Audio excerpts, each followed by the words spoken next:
Well, a very happy Catholic Schools Week to you. It's so good to see teachers, students, all of you gathered here today.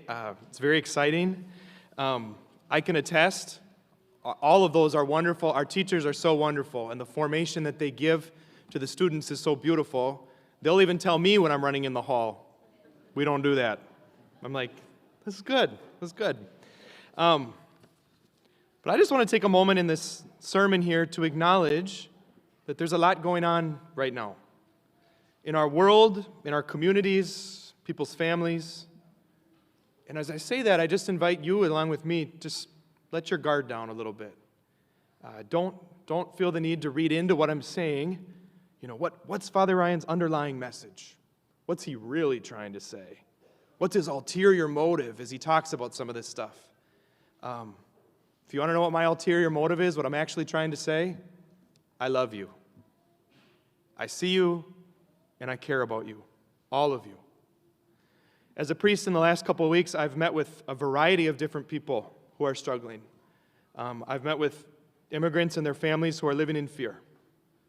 I've met with families of law enforcement whose kids are scared that their dad or their mom isn't going to come home for doing their job. And so don't hear what I'm not saying, right? If you're hearing me saying, oh, he's on my side, good. Or you're hearing, he's not on my side, what? It's a completely misunderstanding of what I'm trying to say. Disarm our hearts. I've heard from many people in the last couple weeks who are looking for the church to be a moral compass right now. And I just have to affirm what a beautiful instinct that is, right? Like running to our Heavenly Father in times of need. That's precisely what Jesus would want us to do. Our Father who art in heaven, that's the movement of the Christian. And not only can the church be involved in the civil sphere, but she actually should and needs to be. I mean, think about your own life. I know in mine, every time I try to do things, big or small, apart from God, typically doesn't go very well. And sometimes I think there's a temptation in our world to say, well, separation of church and state, that means that, yep, you can do whatever you want on Sunday, but when you leave that door at St. John Newman, leave your Christianity there. Leave your love for Jesus at the door, and you can pick it up next week when you get here. That's for your hour, or Father Ryan saying Mass, hour and 5 minutes when you go on Sunday. And in areas of policy, don't bring that with you. No, that's completely backwards, right? Like when we fall in love with God, that informs every single aspect of our life, big and small. And that's not the church saying, you have to believe this. It's the church actually saying, I love you. And I want you to be able to go into these difficult situations with the very heart of Jesus. And so here are some principles about how to do that. The church speaks both historically and presently into the civil arena. And it's called Catholic social teaching. And one of the central components of this is the dignity for the human person, from natural conception to natural death and everything in between. That means the church talks about the need to love a mother and her preborn child. We need to love those in our community with special needs. We need to love people at the end of their life. My mother's a hospice nurse, and she talks about the way that some people talk about people at the end of their life. It's like they're a drain on society. They're no good anymore because they're fat. No, that's a human being that needs to be loved, the church would say. And yes, the church also speaks about immigration. And if I'm being totally honest with you, I'm not equipped to stand up here today and to speak extensively about this. I'm a parish priest. My training is not in civics. My training is in the spiritual life and relationship with God. And so, but I would encourage you to be informed in this, in these different areas. Seek out people that are certainly smarter than me to speak into this. And there's been many good examples. The Minnesota Catholic Conference, that's a group that works at the state capitol, trying to put in a variety of different things, these principles, guiding with the heart of Jesus. Archbishop Hebda, our bishop, actually wrote an op-ed in the Wall Street Journal this week that was beautifully written about how we're in the situation we're in and what the heart of Jesus is saying in the midst of this. These are great insights, and I have many of the same questions you do. So I just invite you to be intentional with seeking those out, to be informed. But like I said, I'm not the expert on policy or civil discourse. I am, hopefully, proficient in guiding people in their relationship with God.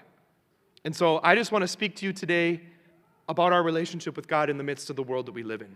So here are 3 practical pieces of advice that I can give to you. Number 1, protect your peace. When we lose our peace, when we give in to agitation, do you know how much less effective we are? I mean, I think of my life, when I'm agitated, I am distracted. I am not paying attention to people around me and their needs. I'm not really loving other people. I'm kind of focused on myself. I'm less efficient in what I need to get done. Typically, when I'm agitated, those are not my finest moments. When I allow my peace to be robbed from me, that's not my finest moment. And the Bible tells us, the Scripture says, in the Old Testament, they're looking for the Lord. Was the Lord in the fire? No. Was the Lord in the earthquake? No. Was the Lord in any of these big booming things? No. None of the agitation. The Lord was in the still small voice, the voice of peace. And we know as Christians, God only works in peace. God's mode of operation is not agitation. And when we allow our peace to be stolen from us, we actually prevent God from working in us. You know, there are certain things in each of our lives that are peace robbers, okay? They're not the same for everyone, but think of your heart and your mind like a beautiful castle. Every good castle has a sort of fortress around it, and in everybody's fortress around their heart and their mind, there's certain places where you're more susceptible to invasion. And what are those spots in your heart? What are your peace robbers? What are things that regularly rob you of peace? I can give you a couple of examples. Number 1, social media and the news. Is it really healthy for a human being to have minute-by-minute updates about what's going on the other side of the world? As if that I have any control over that anyways. I'm not saying be complacent and don't be up to date. But maybe, rather than having 24/7 access, I check the news once a day to be informed, and then the rest of my day, I protect my peace and I say, all right, God, I'm going to let you be God. Maybe that's the way, because that's a peace robber. And I've told you mine before. The Minnesota Vikings robs me of peace, watching Sam Darnold compete for a Super Bowl when we should have re-signed him. I do this thing in seminary, and I'm like, why do I do this to myself? I would go back when I was in a bad mood, and I would go and watch past drafts of the Minnesota Vikings, and I would see all of the picks that we missed on and the people that came afterwards. Peace robber. Don't do that. That robs me of my peace. And in your life too, are there certain relationships? Are there thought patterns, right? Like, oh, that person drives me crazy. They did this, and this wrong. Or I don't like this, and this about myself. Peace robber. Are there certain conversations, debating politics with people? Again, I'm not saying be complacent so that we can just feel better, but I'm saying we don't get much done when we're not at peace. When we're at peace, we let God work through us. And so number 1, protect that peace. Number 2, peace is a prerequisite to accomplishing anything, to fixing a problem, not the other way around. Many times when we lose our peace, the world would say, well, it's some exterior thing. That's what's giving you the peace, right? Like, if my team wins, oh boy, I'm feeling peaceful. But if my team loses, or I'm at home sitting on the couch watching the playoffs because my team's not in the playoffs, I lose my peace, right? We just mentioned the Vikings. Peace for a Christian is not out here. It's not reliant on anything else. For a Christian, peace is in here. It is inside of you. For a Christian, peace is Jesus amidst any and all circumstances. I mean, that's why you hear stories about saints who are in the worst situation you could possibly imagine, and they were radiating God's love and peace.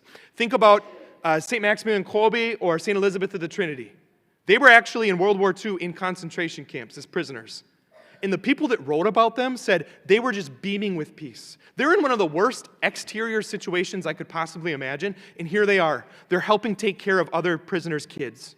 They're giving up their life for other people. They're completely attached to God, and they're at peace, even in the midst of the worst situations. And the same goes for us. What does Jesus say? He says, my peace I give to you. Not as the world gives do I give it to you.